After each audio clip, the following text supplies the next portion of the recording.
Imagine discovering that the man you've trusted your whole life, the one who tucked you in at night and told you everything would always be okay, has been hiding something so dark, so disturbing that it could change everything you thought you knew about him.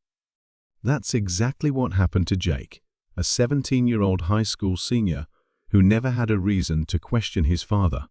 Their life was normal, even boring at times. His dad, Mark, was just a regular guy, an accountant, a loving husband, and a father who worked long hours to provide for his family. But one mistake, a single careless oversight, was all it took to unravel his carefully constructed facade.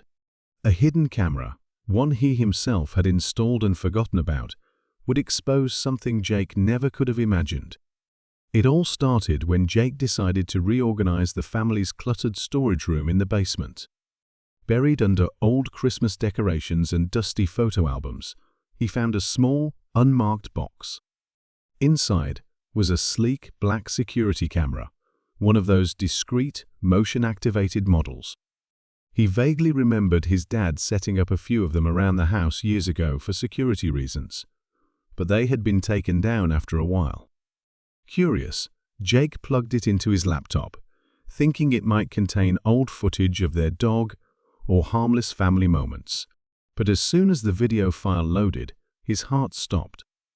The screen flickered, and then there was his dad, standing in their very own living room, in the dead of night, doing something that sent an icy chill down Jake's spine. What he saw was enough to shake him to his core. Enough to make his stomach churn and his hands tremble as he scrubbed through the footage, praying that there was some logical explanation. But with every passing second, the pit in his stomach only grew deeper. The man on the screen wasn't the dad he knew. It was someone else, someone dangerous. And worst of all, he had no idea this footage even existed. Jake sat frozen, his mind racing.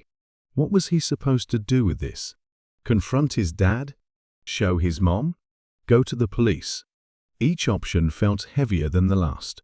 But one thing was certain: his life would never be the same again. Because the moment he hit play on that video, he uncovered a truth that could destroy his entire family. And now, the only question was, what would he do next? Jake's mind was spinning as he stared at the paused frame on his laptop screen. His father's face was caught in a moment of eerie stillness, a shadow stretching across the room from the dim glow of a nearby lamp. He looked tense, his hands gripping something just out of view. Jake couldn't tell what it was, just that whatever he had been doing, it wasn't normal. It wasn't right. A part of him wanted to shut the laptop, pretend he never saw anything, and go back to thinking of his dad as the same man who made him pancakes on Sunday mornings and taught him how to ride a bike. But another part of him, a stronger, more terrified part, knew he couldn't ignore this. He needed answers, and the only way to get them was to keep watching. As his finger hovered over the play button, his mind raced back over the past few weeks, searching for any sign that something had been off. His dad had been acting normal, or at least normal enough. He still kissed Jake's mom on the cheek before leaving for work, still asked Jake about school, still laughed at reruns of his favorite old sitcoms. But now that Jake thought about it, there had been a few strange moments. His dad had been more distracted lately, checking his phone at odd hours and disappearing into the basement late at night for reasons that never seemed entirely clear. Jake had asked once what he was doing down there, and his dad had brushed it off, saying he was just sorting through some old stuff. It hadn't seemed like a big deal at the time. But now it felt like a puzzle piece. He had ignored one that suddenly mattered more than anything. The house had been tense in other ways too, though Jake had chalked it up to stress. His mom, Lisa, had been unusually quiet lately, moving through the house like she was carrying a weight too heavy for anyone else to see. At first, he thought it was because of work. She had mentioned something about cutbacks at the office, the possibility of layoffs. But then there were the hushed phone calls, the way she kept locking the front door, even when they were all home, like she was afraid of something. Or someone. Was she afraid of his dad? The idea made Jake's stomach churn, but it was too soon to jump to conclusions. And then there was the break-in. Or at least, that's what they thought it was. A few weeks ago, they had woken up to find the back door slightly open, a few things out of place in the kitchen. Nothing valuable had been taken, but his dad had been unusually shaken by it, installing new locks and double-checking them obsessively. At the time, it made sense who wouldn't be rattled by a stranger creeping around their home. But what if it wasn't a stranger? What if it was something else entirely? Jake's gut twisted as he finally pressed play again, the video resuming with a quiet hum. His father moved across the frame, checking the window like he was making sure no one was watching. Then he knelt down, dragging something heavy into view. Jake's breath hitched. It was a large duffel bag, one Jake had never seen before. His dad unzipped it slowly, revealing something inside. The screen was too dark to make out the details, but whatever it was, his dad was handling it with a care that made Jake's skin crawl. His heart pounded against his ribs as 100 possibilities flooded his mind, each one more terrifying than the last. Was it money? Something stolen? Something worse? And why would his dad be hiding it in their own home? More importantly, who else knew about it? Jake swallowed hard, his pulse quickening as a new thought surfaced, one he hadn't considered until now. What if his dad wasn't the only one keeping secrets? What if someone else in the house already knew what he had done? Jake barely had time to process what he had just seen before his laptop screen flickered and went black. His heart leapt into his throat. For a split second, he thought it had died on him, but no, the battery was fine. The power was still on. Someone or something had cut the video short. His fingers scrambled over the keyboard as he tried to reopen the file, but an error message flashed across the screen. Corrupt file. Unable to play. His stomach dropped. That footage, his only proof that something was seriously wrong, was gone. Just like that. Panic clawed at his chest as he yanked the camera's memory card from the laptop and shoved it back into the device, hoping it was just a glitch. But when he tried again, the same message appeared. The footage was completely unreadable. It didn't make sense.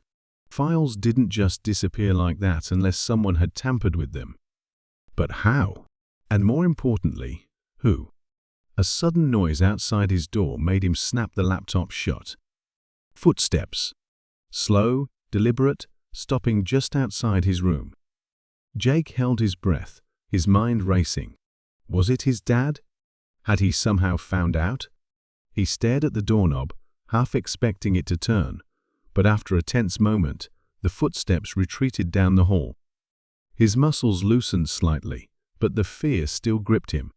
Someone in this house knew he had seen something he wasn't supposed to, and they wanted to make sure he never saw it again. The next morning, Jake tried to act normal, but his paranoia only grew stronger. At breakfast, his dad was the same as ever, calm, collected, sipping his coffee and reading the newspaper like nothing was wrong. His mom barely said a word, pushing her eggs around her plate without eating. Jake couldn't stop glancing between them, searching for any sign that they knew what he had found. But if they did, they were keeping it buried deep. Then something happened that made his blood run cold. As he was heading out for school, a low voice stopped him near the front door. "Let it go, Jake." He turned sharply. It was his mother. Her face was unreadable, her voice eerily steady. "Whatever you think you saw, whatever you're trying to figure out, just let it go." Jake's throat tightened. She knew. Maybe not the details, maybe not everything, but she knew enough to warn him off. And that terrified him more than anything. His own mother, the person who had always protected him, was telling him to stop. But why? Was she scared of his dad? Or was she protecting herself? That thought haunted him the entire day.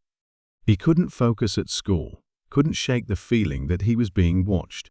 Every time he checked his phone, his hands were clammy with sweat, expecting some kind of message, a threat, a warning, something, but nothing came. The silence only made it worse. After school, he rushed home, determined to dig deeper before it was too late. But the moment he stepped into the house, he felt something was off. The air felt heavier, like the walls themselves were holding their breath. He hurried to his room, yanked open his desk drawer, where he had stashed the memory card, only to find it gone. His heart pounded. He tore through his drawers, his backpack, every possible place he could have put it. But he already knew the truth. Someone had taken it. And that meant only one thing. He wasn't just uncovering a mystery anymore. He was part of it. Jake's hands trembled as he slammed the drawer shut, his breath coming in short, uneven gasps. The memory card was gone. Someone had been in his room, searching through his things, and the realization sent a cold wave of dread washing over him. It wasn't just about what he had seen anymore. It was about who else knew he had seen it. The walls of his own home, the place where he was supposed to feel safe, now felt like they were closing in on him. He had no idea who to trust, and worse, he had no idea who was watching him. Just as he was about to grab his phone and text his best friend Aaron, one of the only people he could think of who might actually believe him, his screen lit up with an incoming call. The number was unknown. His stomach twisted as he hesitated, his thumb hovering over the screen. He didn't want to answer. Every instinct screamed at him not to. But something deeper, some unshakable need to know, made him press the button. At first, there was nothing but silence. Then, a voice, low and breathless, barely above a whisper. "You're not the only one." Jake's entire body went rigid. "What?" he stammered, his voice barely holding steady. But before he could get another word in, the line went dead. He pulled the phone away from his ear, his pulse hammering. Who had that been? And what did they mean? His mind raced through possibilities. Was it a warning? A threat? Or was it someone else caught in the same nightmare, trying to reach out before it was too late? Before he could think, his phone buzzed again this time, a text. He expected another unknown number, but instead it was Aaron. "Dude, something weird just happened. Call me." Jake wasted no time, dialing immediately. Aaron picked up on the first ring, his voice urgent. "Bro, I don't know what's going on, but you need to hear this," he said in a hushed tone, like he was making sure no one else could hear him. "I got this note in my locker today. No name, no explanation. Just one sentence, ask Jake about the camera." Jake's blood turned to ice. His entire world had just been flipped upside down. Someone knew, not just about the footage, but that he had seen it. And they weren't just watching him. They were pulling other people into it. Aaron was his closest friend, but he had never told him about the camera, about the video, about any of it. So how did someone else know? His thoughts spiraled, searching for answers, but the deeper he dug, the less sense anything made. Someone was playing a game with him, feeding him just enough information to keep him moving forward while making sure he never felt safe. The call, the missing memory card, the note, none of it was random. It was deliberate. Someone was leading him somewhere, step by step, making sure he didn't stop. But the worst part, he still didn't know why. Jake barely heard the rest of what Aaron was saying. His mind was a tangled mess of fear and confusion, his pulse pounding so hard it felt like his chest was about to cave in. Someone had reached out to Aaron. Someone had warned him. That meant this wasn't just about Jake anymore. Whoever was behind this was widening their reach, pulling more people into the shadows of whatever dark truth Jake had stumbled onto. And if they were willing to do that, what else were they capable of? The air in his room suddenly felt suffocating. He needed to get out, clear his head, figure out what to do next before this thing swallowed him whole. He told Aaron they'd talk later, grabbed his jacket, and slipped out the front door, his senses on high alert. The sun was already sinking behind the houses on his street, stretching long, eerie shadows across the pavement. Everything looked normal. Kids were riding bikes a few houses down. An old man was walking his dog. A car idled in a driveway with its headlights still on. But something felt off. The kind of wrong you couldn't explain, only feel. As he walked, he kept glancing over his shoulder, half expecting to see someone lurking behind him. He told himself he was being paranoid, just a product of too little sleep and too much fear. But then, as he passed a row of parked cars, his stomach twisted into a knot so tight it nearly stopped him in his tracks. A black SUV sat idling at the corner of the street, its tinted windows making it impossible to see inside. It wasn't a car he recognized, but it wasn't just the car that set him on edge. It was the way it was positioned, just barely turned toward him, like whoever was inside was waiting, watching. His heartbeat slammed against his ribs. Maybe it was nothing. Maybe he was losing it. But the second he turned onto the next street, his stomach dropped. The SUV's headlights flicked on.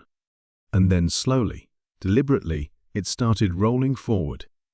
Every instinct in Jake's body screamed at him to move, but his legs felt like lead. He forced himself to act natural, to keep walking at a normal pace, even though his entire body was screaming to run. The SUV stayed at a steady crawl behind him, never speeding up, never slowing down, just trailing him like a silent predator, waiting for the right moment to strike. He turned onto another street, his pulse spiking when the car followed. This wasn't paranoia. He was being followed. Panic clawed at his throat. His house was too far now. Going back would only give them a direct path to where he lived. He needed to go somewhere else, somewhere public, where he wouldn't be alone. He thought about cutting through the park, but what if they cornered him? What if that was what they wanted? His mind raced for options. Then, out of nowhere, a voice snapped him out of his thoughts. "Jake?" He nearly jumped out of his skin. Whipping around, he found himself face to face with Becca, a girl from his history class. She was standing outside a coffee shop, a to-go cup in hand, looking at him like he'd just come back from the dead. "Are you okay? You look like you've seen a ghost." Jake opened his mouth to answer, but the words caught in his throat. He cast a quick glance over his shoulder. The SUV had stopped at the intersection, its engine still rumbling. The moment they realized he wasn't alone, they weren't moving forward.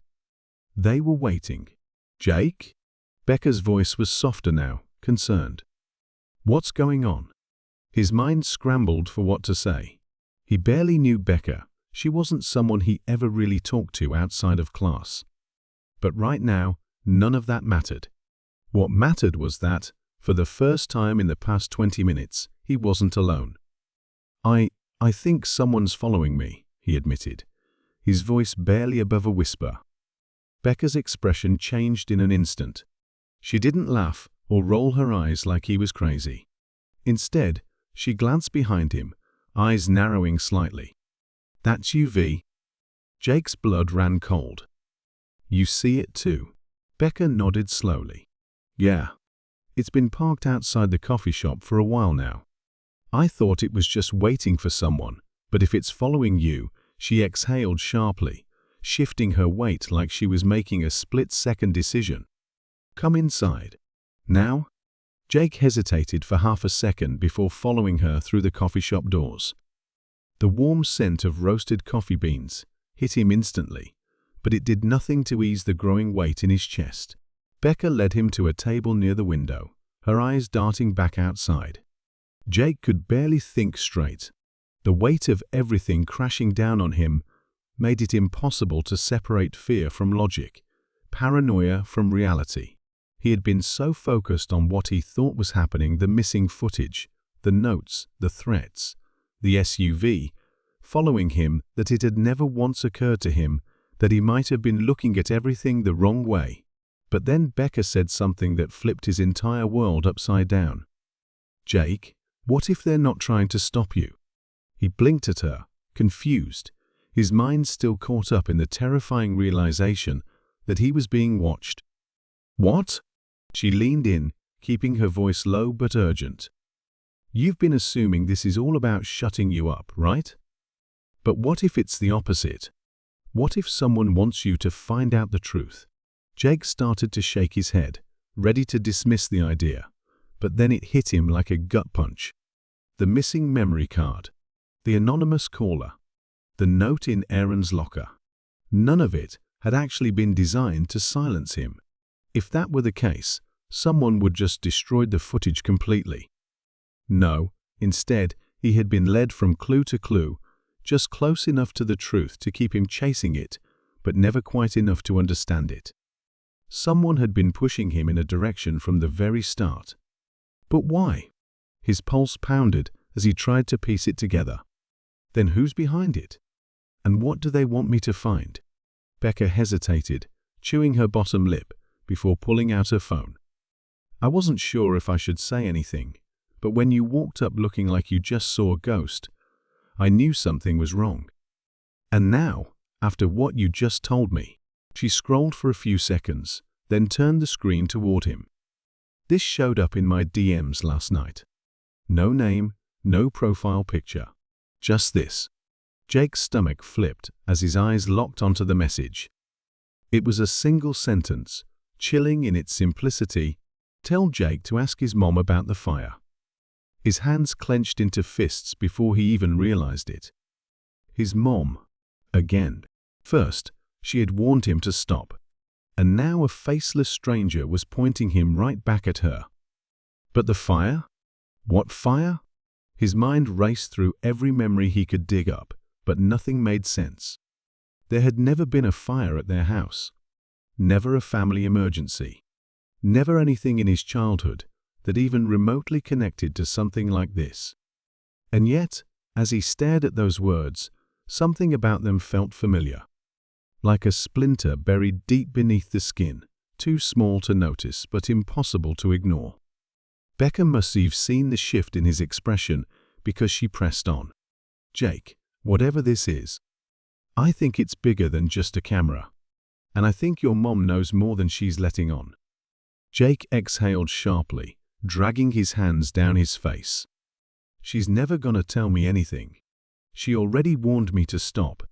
Becca gave him a look. Then don't ask. He frowned. What do you mean? She leaned closer. You need to watch her. Pay attention.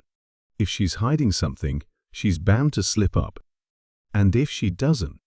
She hesitated, like she wasn't sure she wanted to say what came next. Then maybe it's time to stop playing defense and start asking the right questions. Jake knew she was right. The truth was circling him like a predator in the dark, just out of reach, but he could feel it now closer than ever. Someone had been guiding him toward it from the start, and now, for the first time, he wasn't sure if he should be running toward it or away from it. Jake barely slept that night. Every time he closed his eyes, the words from Becca's phone burned behind his eyelids like a neon sign. Ask your mom about the fire. It didn't make sense. There was no fire, no tragedy in his past that would explain why someone was pushing him toward this. But the more he tried to convince himself that it was a dead end, the more he couldn't shake the feeling that the answer had been in front of him all along, just hidden beneath layers of half-truths and silence. And now, for the first time in his life, he wasn't sure if he could trust his own mother. By morning, exhaustion and paranoia had settled into his bones. Every glance in the mirror showed someone he barely recognized: wide, bloodshot eyes, a face drained of color, a stiffness in his shoulders like he was bracing for a blow he couldn't see coming.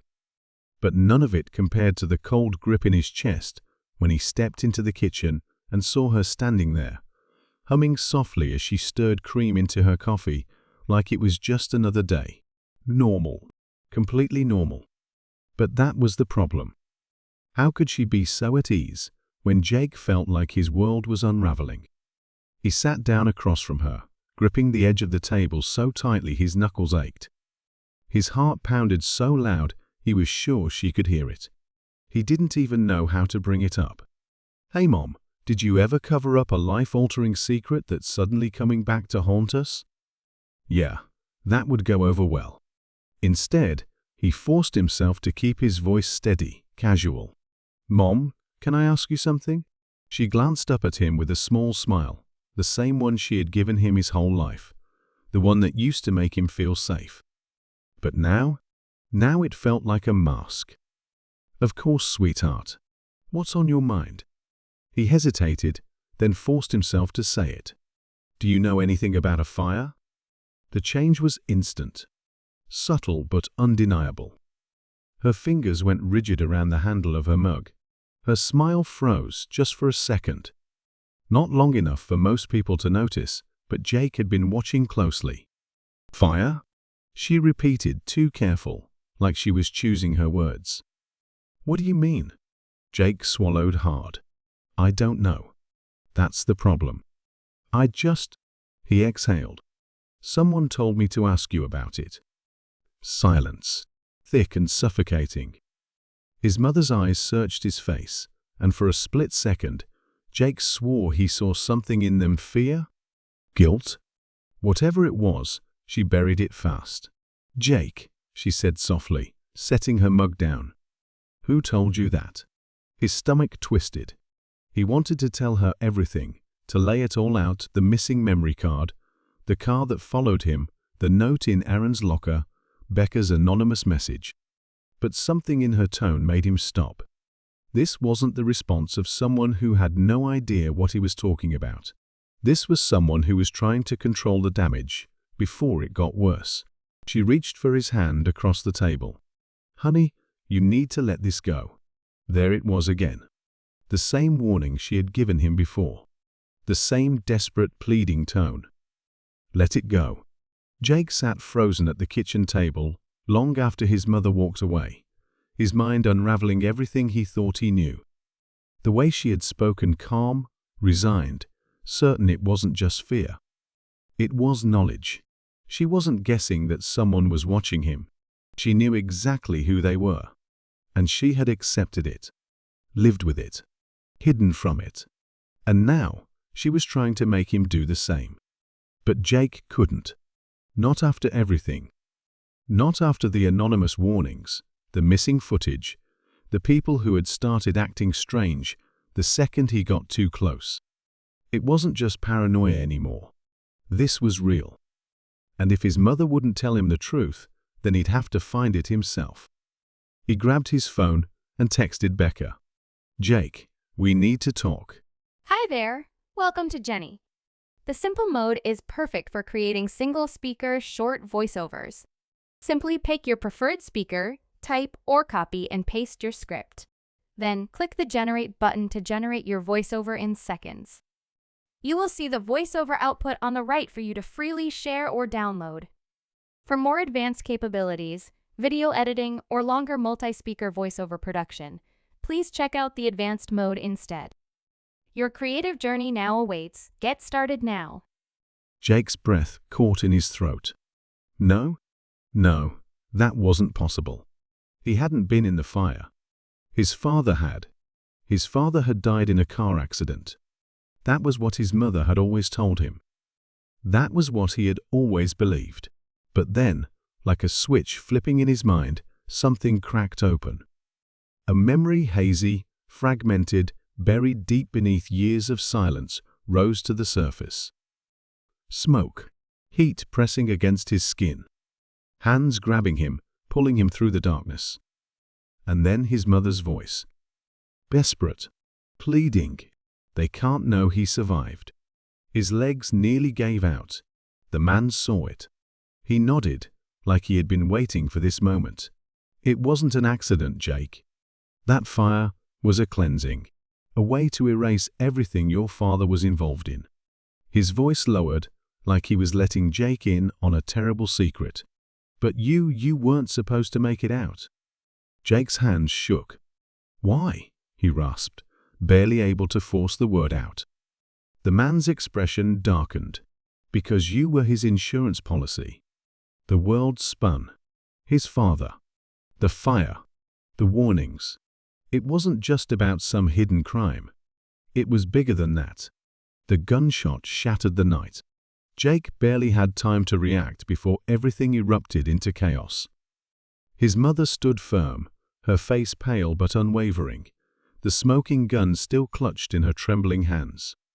The man staggered back, gripping his shoulder where the bullet had grazed him, his expression twisting in pain, but not in shock.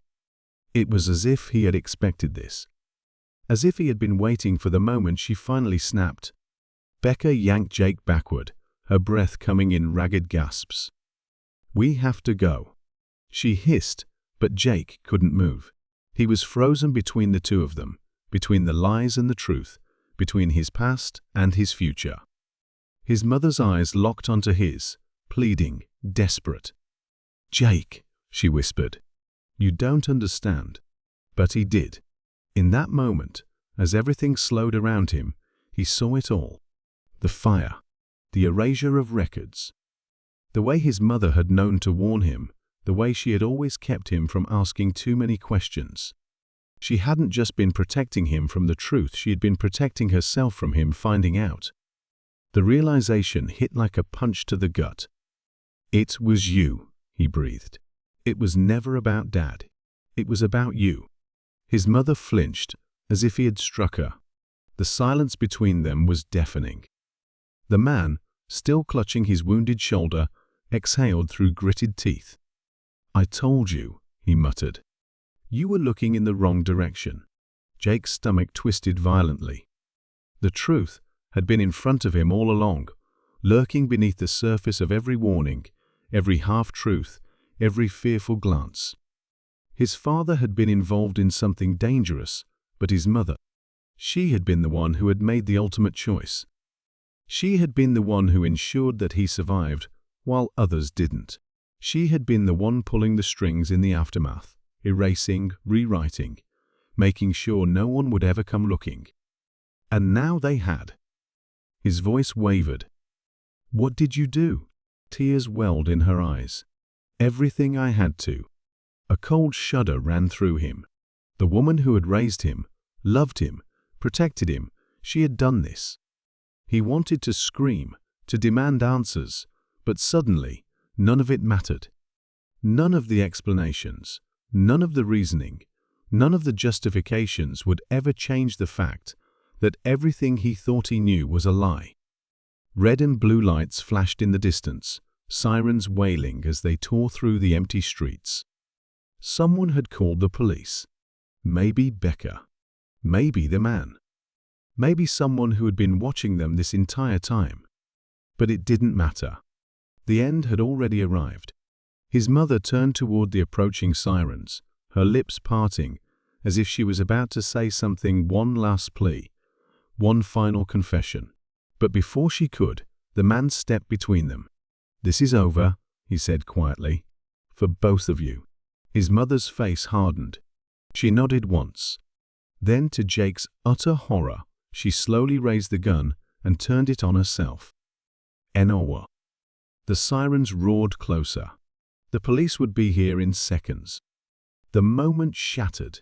His mother hesitated just long enough for the man to lunge forward, knocking the weapon from her grasp. The gun clattered to the pavement.